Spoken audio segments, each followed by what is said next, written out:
As we're closing in on 2024 and 2025 is fast approaching, I've been taking the time to reflect on the year and the experiences I've had, the memories that I've made, and the lessons that I've learned. I've been looking back at what's worked, what needs work, and what can be laid to rest. And in October, I made a decision to become more intentional about my journey on this earth, and I would like to think that I've made a solid start. Siobhan at the start of this year is miles different to Siobhan who's heading in towards 2025. And I'm really proud of where I am and where I'm going and the person that I'm becoming. And I thank God for his kindness and his grace and his correction throughout this year because it has definitely been needed and necessary. And with that being said, I do think there is something in looking back in order to go forward. And I would like to start being resourceful with my learnings from past years and try not to make the same mistakes again. So I've decided to put together some of the things that I've learned throughout this year that I want to take with me into 2025 in the hopes that my reflection and my lessons learned are able to help someone else who's on a similar journey to self-reflection for the end of this year. Number one, not everyone's going to like you, and that's okay. We're all on our own journeys, and I think through therapy and spending time with God and self-reflection, I have a more well-rounded understanding of how I view people and their actions towards me. And I've learned that some people just wake up on the wrong side of the bed in the morning because they have a very old bed that they refuse to audit.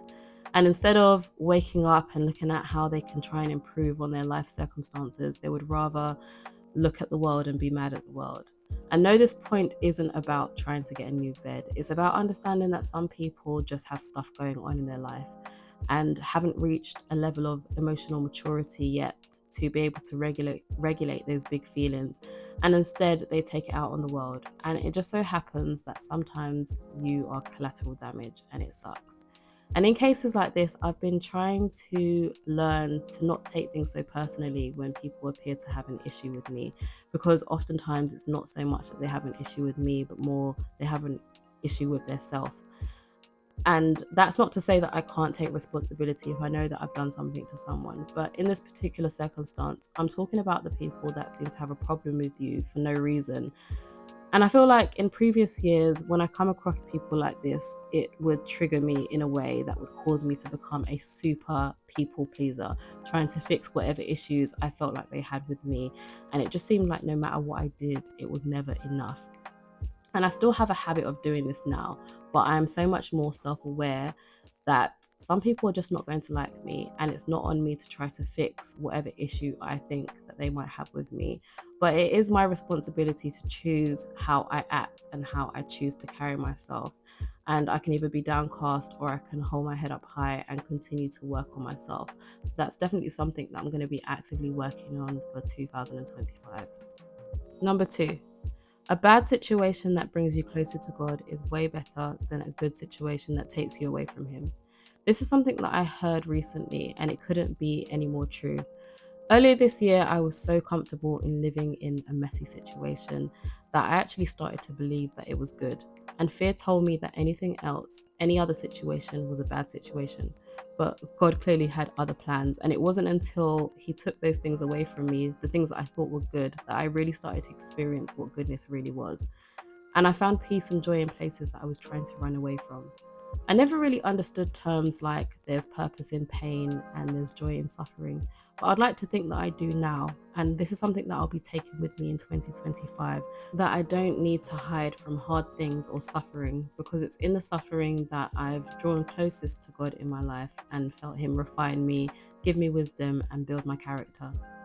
Number three, your peace is valuable. Treat it like it is. Not everyone should just get 100% of you all of the time. And when you allow everyone to get unlimited access to you, you genuinely do yourself a disservice and unknowingly communicate to people how they should handle you. And oftentimes it will be without care because you've provided them with full access to you for so little. And I think I'm finally starting to understand that I don't need to be everyone's everything. I don't need to try to help fix people or be a place of refuge. Protecting my peace is understanding my limits instead of just pouring out from reserves at the cost of my own peace. And this is something that I will definitely be taking with me in 2025.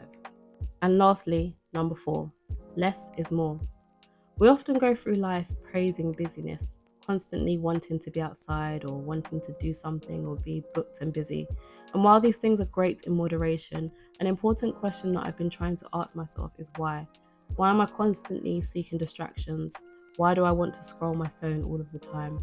What's at the core of my need to want to stay busy? Is it driven by a genuine desire to want to grow, or is it a way of me avoiding confronting fears and barriers that have had me stuck? It wasn't until distractions were removed from my life that it created space for unhelpful patterns and barriers in my thinking, things that were unknowingly stunting my growth to come to the surface. And while it's felt rather sucky having to unpack certain unhelpful beliefs and mindsets that were hindering me, it's been necessary in lifting the mental weights that I didn't even know I was carrying. So for 2025, I want to continue to seek a more simplistic lifestyle that encourages and fosters growth and reflection in my life. All in all, I'm excited about the road ahead to come. I've learned some valuable lessons in 2024, and I'm looking ahead to see where these new foundations are going to take me in 2025.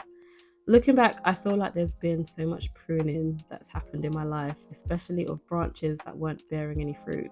But the main thing that I've learned this year is that God always follows through on his promises, and you should be encouraged that if you feel like you're being pruned, trust that it's to make room for even more fruit to come.